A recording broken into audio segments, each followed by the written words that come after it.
Aging Well, a monthly production of Somerville Cambridge Elder Services.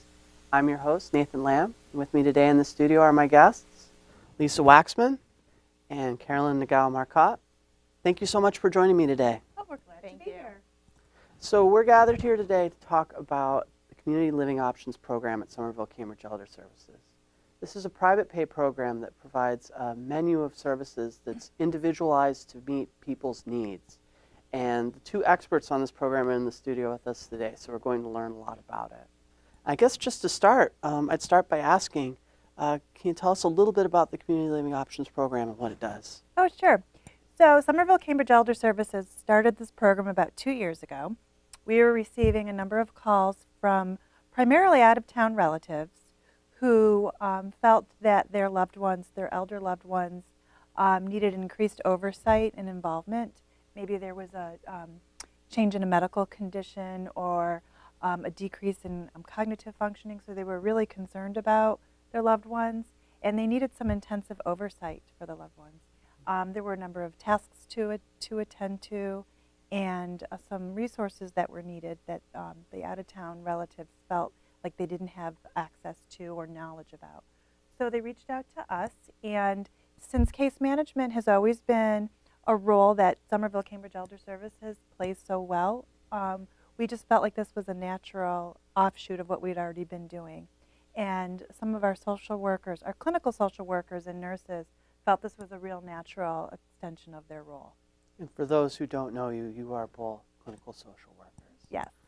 And just in brief, what are your roles with the program? What role do you play with CLO? So as social workers, we go in and we do an assessment of an elder's needs. Oftentimes that assessment is in conjunction with what the family member believes the needs are, but we like to balance what we see and what the elder feels that they need help with what the family sees the issues as. So we like to start where the elder is, and which it's traditional social work. And we have to build rapport rather rapidly with an elder because this is a new kind of relationship since it's so intensive. At first, it's almost daily contact that we have with an older adult or their family. So it's very important that we use our skills of rapport building. That's excellent. And there's a term associated with community living options that I haven't heard a lot elsewhere around the agency. It's called a aging life care manager. Can you tell me a little bit about what an aging life care manager does? So this is a role that was traditionally called a geriatric care manager, and just in the industry has been sort of changed to aging life care manager to better reflect the wide range of services that are provided. And I kind of see our role as really being problem solvers for the family. We start with an assessment and we identify what those needs are, and we sort of find the holes in the person's care, where the needs are that aren't being met, and then we work with the family to make a plan to meet those needs. Absolutely. So in some ways it's very similar to what we do through a program such as home care, but it doesn't have the eligibility requirements. But there's also like another sort of level to the level of services that's provided. What are some of the common services that people receive through the program? There's the assessment and the care plan. What are some of the other things that people might potentially plan through this program? So many times we'll get a call because a loved one is in the hospital, and a relative wants to plan a safe discharge.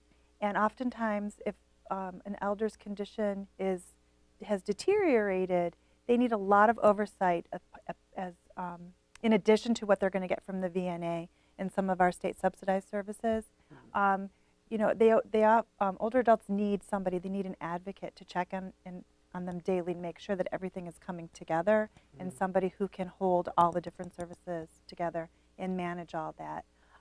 We also have a number of clients who want to live independently, and quite honestly, without the assistance of an ACLM, ALCM, it would be very difficult. And sometimes we will supplement that type of oversight with what a family caregiver can do, who is local or who maybe can come into town, and we can work together on that. Our goal is to help the elder stay in whatever environment he or she wants to be in. and oftentimes that's in the home that they've lived in. But there are a number of things that need to be attended to. There may be house repairs that need to be attended to. There may be pets that need to be taken care of. Of course, the elders' health and mental health and social activities. Sometimes those get to be a little bit too difficult to manage.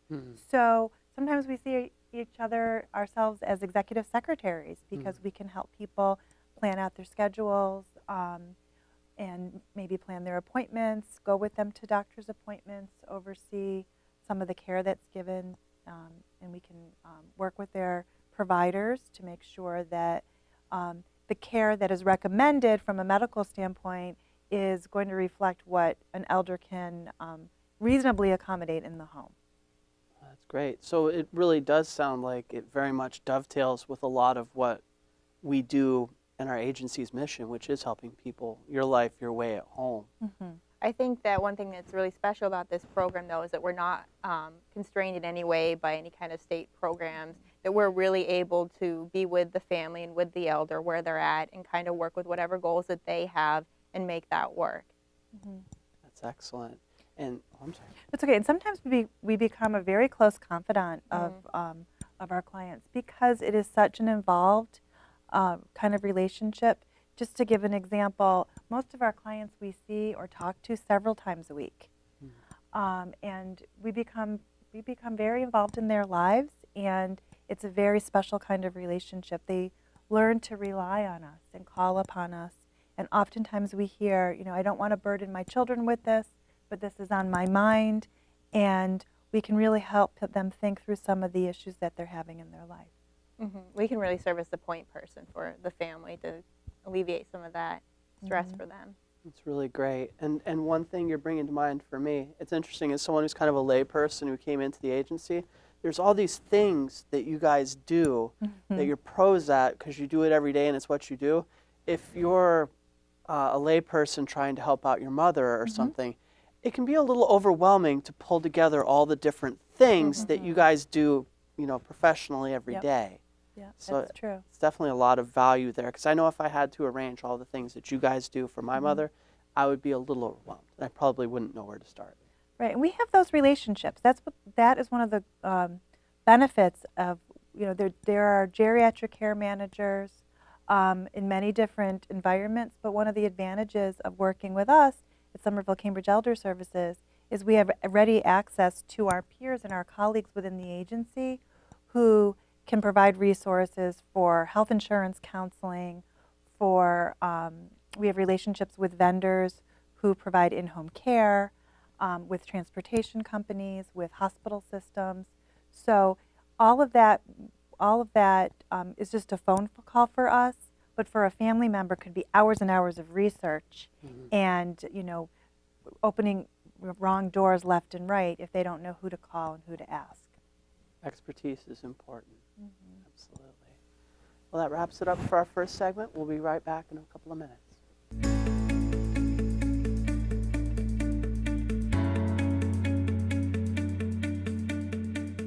Hello and welcome back to Aging Well, a monthly production of Somerville Cambridge Elder Services.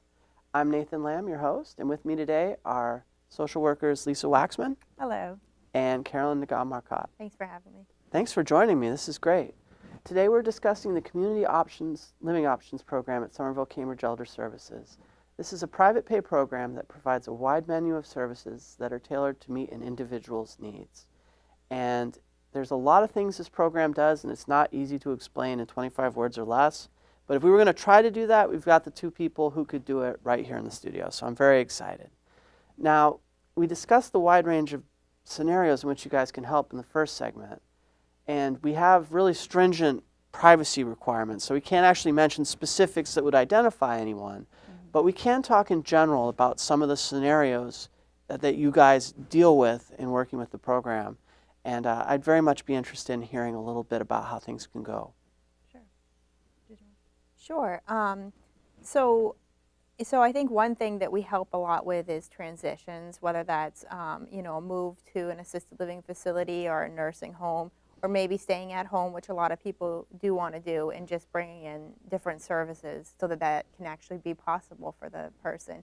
Oftentimes the family notices that things really aren't working out anymore, but they're not really sure why. So we're able to kind of go in and figure out what it is the person needs and how we can keep them at home if that's what they want, or how we can walk them through the whole process of relocating, from doing the research about the facilities to touring the facilities, the application process, going through the insurance, all of that we can help with.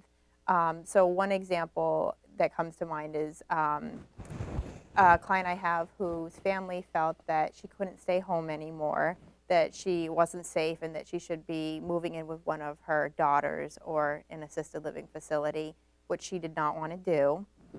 She really had a high level of need, so we had to bring in a lot of services for her, but we were able to make that happen. So some of those services were some home care services, so having private aides, arranging for her to have transportation, and because her family lived out of state, she needed a lot of help with the medical advocacy stuff, which is really a higher level of case management that you could get with any other program. But I was able to go to her doctor's appointments with her and really stay informed about what was going on and help her be medication compliant and with all the follow-up and go through that whole process so that the family didn't have to worry about it.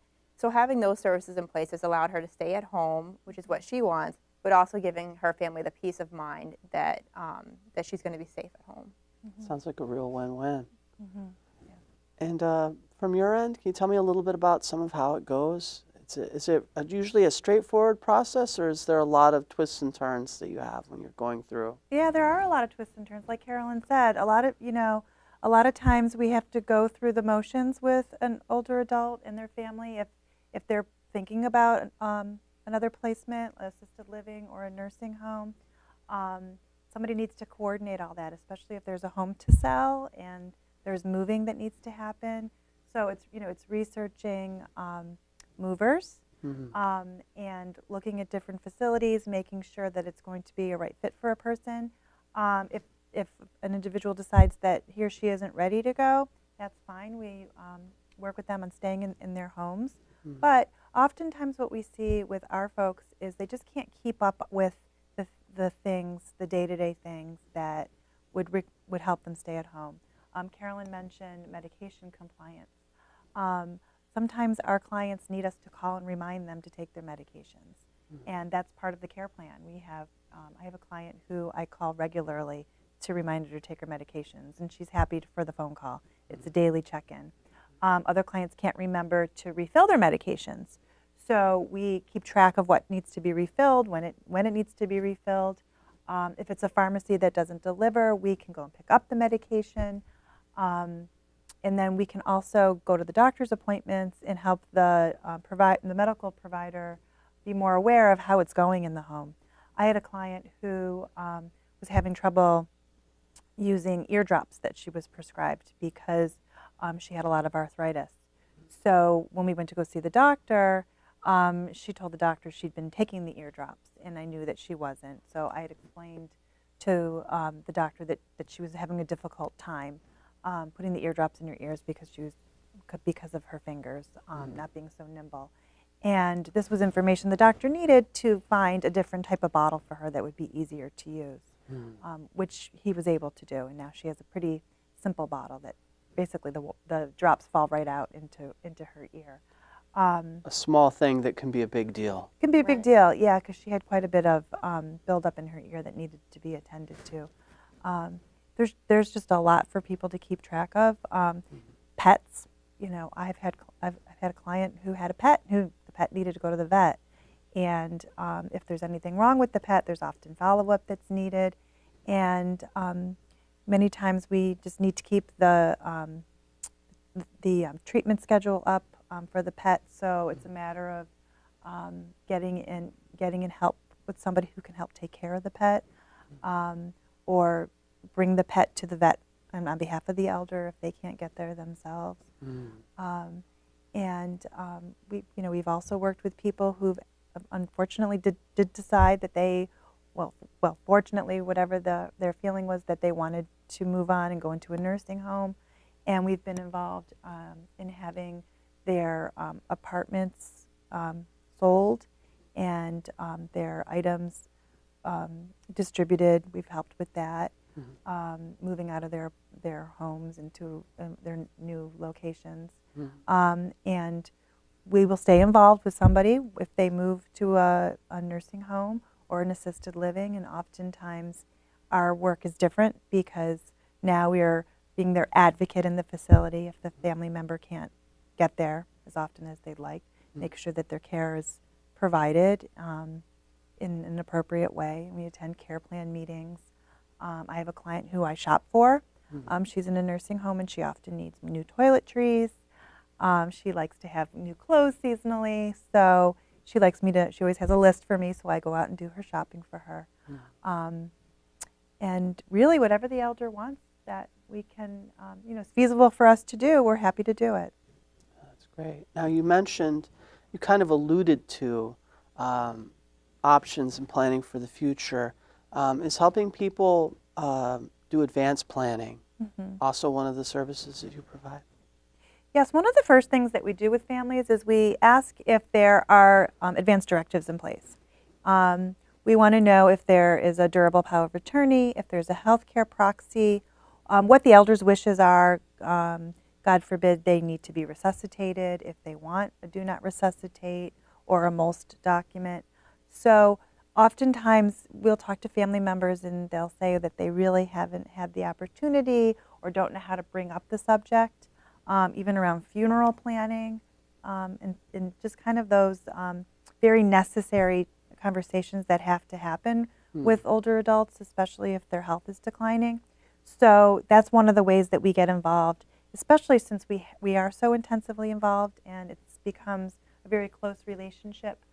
Both family members and the older adult like that we're involved. We are kind of that middle person who can lead those discussions and ease the decision making between parents and their children.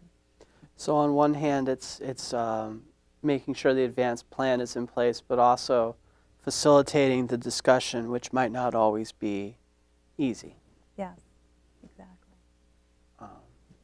So that is very important. One other thing that I see in all the marketing materials for this is that there's 24/7 support. Can you tell me a little bit about that?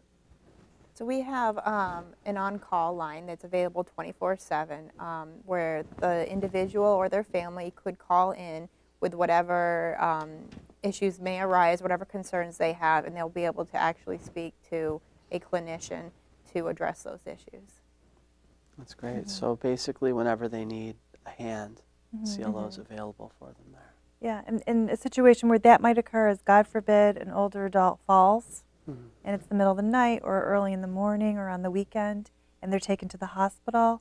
If their family member is out of town, we are obviously closer, so we can be called to get to the hospital, get to the emergency room, be with the older adult, and help reassure them and be involved in the initial care planning that's involved in the hospital. Now you've mentioned a couple times communicating with the family. How does that, in general, how does that arrangement go between communicating with the person receiving care and then the family? I suppose that's probably all hashed out up front for how much communication back and forth, because the children might want to hear fairly regularly how their parent is going. So is that something that's just sort of figured out at the beginning? Yes, it really depends on what the family wants and what the elder wants. Some people would just want a weekly update of anything, or if there's been any changes. Some people want a phone call. Some family members just want a quick text.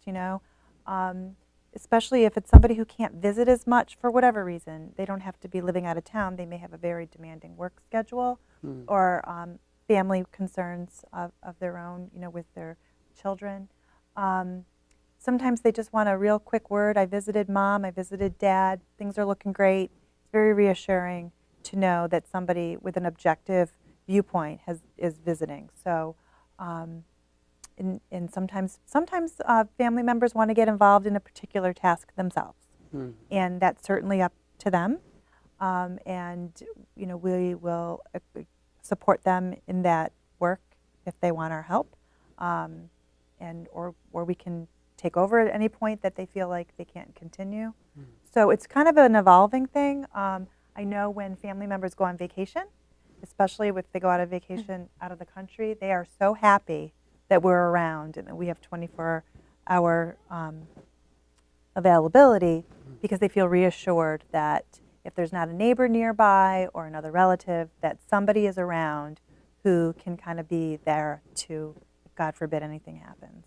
Yeah, we're very flexible about that. So some clients I have, they really want me to be their partner in navigating the whole elder care system, and they want to be very involved in every decision made. And they just want that expertise of having a clinical social worker by their side. So we're happy to do that. I also have clients who have distant family members who live out of state, and they maybe don't have anyone, any children or spouses or anyone who's able to be super involved. And then they really just want to, need to know basis, and are very grateful that we're able to take over the care and make sure that nothing has to go to them that they're not prepared to handle. That's great. And you mentioned connection with Elder Services, and maybe that's a good time to discuss service area. Yeah. We are Somerville Cambridge Elder Services. Yeah. That's the organization. But Community Living Options has a slightly different, slightly larger service area. Yep. We do have a number of clients in Somerville and Cambridge. We do service the Metro Boston area. One of the things that I think it's important for people to know is if it's a client who lives in Somerville and Cambridge, we will offer and they need in-home care, we will offer them state subsidized services that they're eligible for. That's another way that we're a little bit different maybe than other geriatric care managers. By knowing a person's financial eligibility, we know what they're eligible for. If somebody's eligible for Mass Health, that's something that we want to make sure that they apply for. If somebody's eligible for our state subsidized services, we want to make sure that they get those services first. Before they pay privately for any care, we can use the resources we have within our agency to make sure that they're getting whatever they can, whatever they're eligible for free first. And then the folks who live outside of our agency area, outside of Somerville and Cambridge, we also work with other home care agencies, Mystic Valley Elder Services, North Shore Elder Services, and the like, to hook them up with those agencies while we work with them. It's an important detail, absolutely. And I think the other one was, I had one more and I completely forgot. How embarrassing. Anything else you'd like to add? I think that's it. All right, well, that's it for this segment. We'll come back in a moment and wrap things up.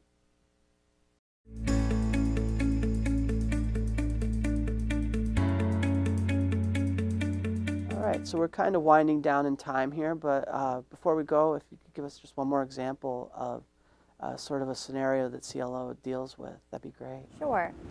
So we have many clients who have Alzheimer's or other dementia, and we have developed a lot of expertise in that area, and we're able to really problem solve around some of those issues that come up. One example is a couple that I work with where the wife has pretty substantial dementia that kind of came on suddenly, and her husband unfortunately isn't able to manage her condition and to manage things around the house anymore without her being able to be an equal partner. So I've been able to work with them. Well, our agency worked with them to begin with and got them set up with a power of attorney to manage their money and keep their assets safe. And then working with them, I've been able to make sure that the wife was able to get the treatment that she needed. So actually she didn't have a diagnosis at first. She just sort of suddenly started to have a lot of memory issues and a lot of anxiety because she was having the memory issues. And she hadn't seen her doctor in 9 months. So I had to help her, get an appointment to the doctor and see the doctor. And she wasn't medication compliant because she didn't have the memory capacity to be able to take her medications. So I had to work with her to develop a system where she could actually manage taking her medications. So several months later now she's seen her doctor and she's going regularly. she's getting the treatments that she needs, and she's taking her medications as prescribed. So it's been a huge change in her affect and her behavior because of it. Absolutely. Well, that's about all the time we have for today, so I'm going to thank you once again for coming on the show and telling us a little bit about CLO. Yeah. If you'd like to learn more about community living options, we have information available on the CLO section of the Somerville Cambridge Elder Services website. That's eldercare.org, and there's a private pay tab, which has all the information about private pay programs. And in one final note, I've been informed that it's the 175th anniversary since the founding of Somerville. And we are right over at 61 Medford Street in Somerville, so I would like to wish our host city a happy birthday, and hopefully we'll be here for as much as possible of the next 175 years. For Aging Well, I'm Nathan Lamb. Thanks again for joining us.